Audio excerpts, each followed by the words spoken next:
फिर text to path part number 2 video tutorial में आपका स्वागत है। पार्ट 1 में हमने बताया था कि टेक्स्ट मैटर को किसी पाथ के अनुसार सेट करना, यानी फिर टेक्स्ट टू पाथ कमांड का यूज करना। आज हम उसी से रिलेटेड कुछ आपको और तरीके बताएंगे।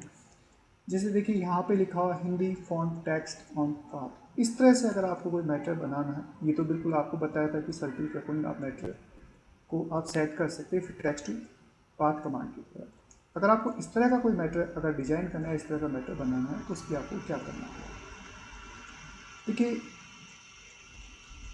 पहले मैं आपसे कहना चाहता हूँ कि जिस भी तरह का मैटर आपको डिजाइन करना है, उस तरह का आप एक पाथ ड्रॉ कर लीजिए। अगर आप सर्किल में डिजाइन करना चाहते हैं इस तरह से, तो सर्किल बना लीजिए। और अगर इस तरह से कोई टेक्स्ट मैटर अगर आप इस तरह से चाहते हैं, तो इस तरह का एक आउटलाइन बना लीजिए। वो मैं जो आपको इस वीडियो में बताया। पहले इस तरह का एक शेप बना लीजिए, कोई भी लाइन ड्रॉ कर लीजिए, शेप टूल लीजिए और इसको यहाँ से कन्वर्ट आउटलाइन या कन्वर्ट टू कर्व करके इसको आप अपने साथ जिस भी तरह से आपको मैटर को पाथ में डालना है, उस तरह का आप यहाँ से पाथ डिजाइन कर, जिस भी तरह का आपको चाहिए उस तरह से ऐसे आप इस तरह से डिजाइन कर लीजिए। और अब टेक्स्ट मैटर को सिलेक्ट करें, टेक्स्ट में जाएं और फिर टेक्स्ट टू पाथ को क्लिक करें।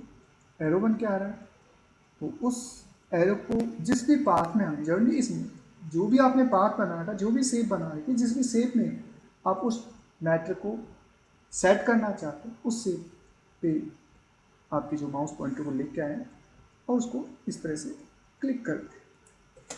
तो देखिए आपका टेक्स्ट मैटर इस पाथ के अकॉर्डिंग आपका सेट। थोड़ा अगर उसमें करेक्शन करना चाहें तो आप इस जो रेड पॉइंट आपको दिख रहा है, इस पिक करके आप इस तरह से उसको एडजस्ट कर सकते हैं, जैसे भी आप चाहें इस तरह से एडजस्ट कर सकते हैं। इसी के साथ में देखिए ये जो करेक्टर जो डिस्टेंस है, देखिए मैं थोड़ा जूम करके बता रहा हूँ यहाँ पे कि ये जो करेक्टर डिस्टेंस अगर आपको लग रहा है ज़्यादा है और कम करना चाहते हैं, तो आप सेव टूल लीजिए और देखिए ये जो नोड आपको दिखाई दे रहे हैं इसके, इनको पिक करके अंदर की तरफ थोड़ा सा ड्रैग करें।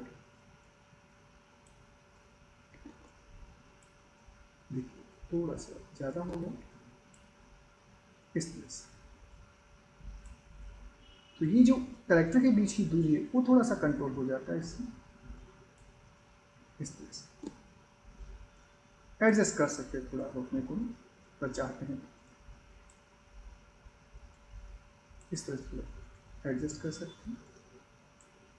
और इसके अलावा अगर आप चाहें तो देखिए यहाँ तो थोड़ा सा ठीक है एडजस्ट हो गया, और यहाँ पे देखिए जो हिंदी लिखा हुआ इनके बीच में कुछ करेक्टर स्पेस ज़्यादा है, तो उसके लिए आप सेव टूल से ये नोट्स है इनको थोड़ा सा पिक करके आप मैनुअल थोड़ा सा इस तरह से एडजस्ट कर सकते हैं। थोड़ा मैनुअल पिक करके इस तरह से आप थोड़ा सा एडजस्टमेंट कर सकते हैं, जिससे क्या होगा थोड़ा गैप वगैरह कम हो जाएगा इस तरह से।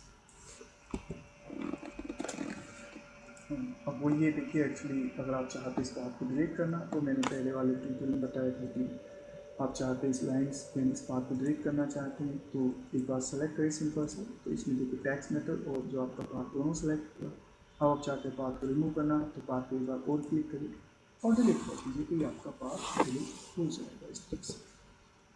इस तरह से आप फिर टेक्स्ट टू पाथ कमांड का उपयोग कर सकते हैं। इसी के साथ में थोड़ा सा मैं और बताना चाहूँगा।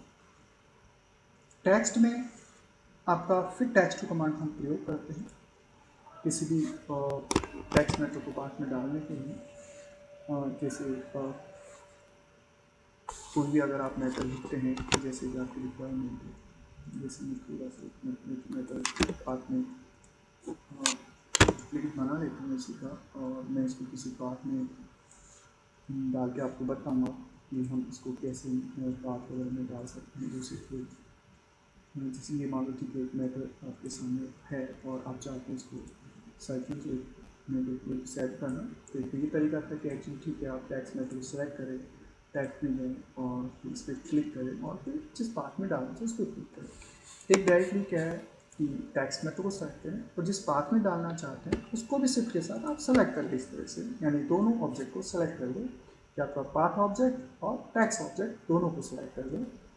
और फिर उसके बाद में आप टैक्स मेन्यू बार में जाएंगे और फिर टैक्स टू पाथ पे क्लिक करेंगे तो डायरेक्टली क्या होगा कि आपका जो ऑब्जेक्ट है वो डायरेक्टली आपका उस जो टैक्स मेथड उस ऑब्जेक्ट के ऊपर ऑटोमेटिक सेट हो जाएगा। वो डिपेंड करता है कि आपको जो वे बेटर लगे उसका यूज़ करिए, कहीं कोई दिक्कत नहीं है।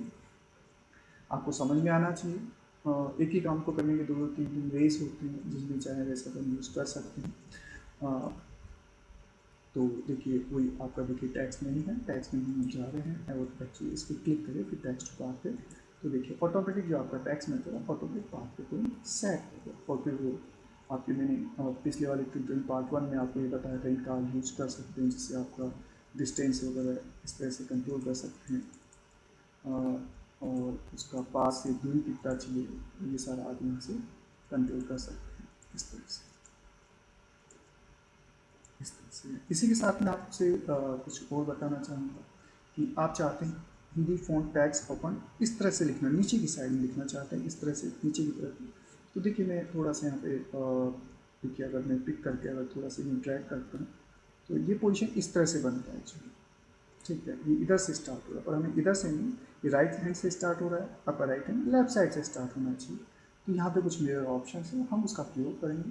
और यहाँ पे हम इसको थोड़ा वर्टिकल, देखिए यहाँ से हमने इसको मिरर यूज़ किया और सॉरी वर्टिकली यूज़ किया, फिर इसको आपका हॉरिजॉन्टली यूज़ करेंगे। तो देखिए आपका ये बन गया actually Hindi font text open इस तरह से। देखिए मैं वापस से एक बार दोबारा और बताने की कोशिश कर रहा हूँ मैं आपको और समझाने की कोशिश कर रहा हूँ, थोड़ा ध्यान से देखिए। देखिए यहाँ पे आपका टैक्स मैटर लिखा हुआ है, आप चाहते हैं बॉटम साइड में आना चाहिए मैटर बॉटम में। तो देखिए यहाँ बॉटम लाने के लिए क्या करें, जो रेड कलर का पॉइंट है इसको क्लिक करते हैं तो ड्रैग कर दीजिए इस तरह से, ये बॉटम साइड में आ जाएगा। अब देखिए बॉटम साइड में आ तो जाएगा पर एक्चुअली थोड़ी सी प्रॉब्लम ये रहेगी आपको कि ये आपका जो टैक्स मैटर राइट हैंड से स्टार्ट हो रहा है और लेफ्ट पे खत्म हो रहा है। आपको चाहिए लेफ्ट से स्टार्ट करना और राइट हैंड जाना चाहिए। तो उसके लिए यहाँ पे दो ऑप्शन है, इन पर क्लिक कर दीजिए। एक यहाँ पे पहला ऑप्शन आपका वर्टिकली, एक आपका हॉरिजॉन्टली। तो देखिए आपका हिंदी फॉन्ट इस तरह से एडजस्ट हो गया। देखिए आपका यहाँ पे नीचे ऊपर इस तरह से ये एडजस्ट हो गया इस तरह से। तो इसका एक दो बार प्रैक्टिस करेंगे आपको क्लियर समझ में आएगा। और इसी के साथ में मैं आपको और कुछ के पार्ट नंबर 3 में बताऊंगा। आप पार्ट नंबर 3 ज़रूर देखिए। उसी पूरा टैक्स जो आपका टैक्स मेथड है आपका है, फिर टैक्स टू पार्ट ये सारा आपको समझ में आएगा कंप्लीट करने में दिक्कत नहीं। तो इसलिए आप जो वीडियो जो फिर टैक्स टू पार्ट है वो वीडियो नंबर 3 एंड पार्ट 3 जरूर देखिए। इस वीडियो में ओके, थैंक यू।